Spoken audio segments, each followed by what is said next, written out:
Being in prison, what it does to your mental health, it has a devastating effect on it.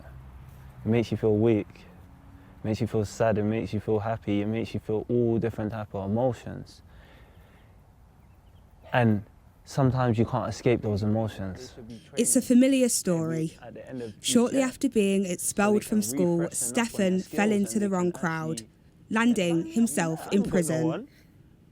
But despite being diagnosed with autism and ADHD, his needs were never addressed, and his mental health started to deteriorate. There's violence, there's noise. Like with someone with autism, that's a very bad place to put them. Noise, lights, everything's going on at once. So it's like every day you're having a sensory overload. But to them, it's a sign of disobedience, bad behaviour, because of the lack of understanding. And eventually, he began to self-harm. I got scars on my arm. I call them choices between life and death. He isn't alone. In 2020, for every 1,000 prisoners, there were 691 incidents of self-harm. And a recent report into the criminal justice system found there are failings at every stage.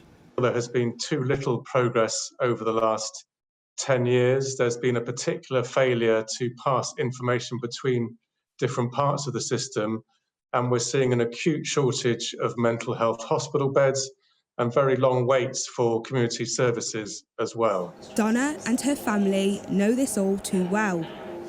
Her brother Tommy took his own life whilst in prison, but she says before this, the warning signs were loud and clear. He was cutting his face, he tried to set fire to his cell, and his mental health deteriorated very significantly following his move to segregation.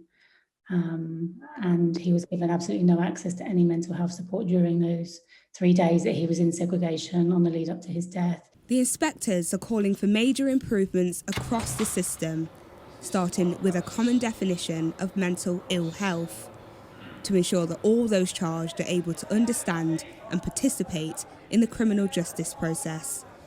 Shamaan Freeman-Powell, Sky News.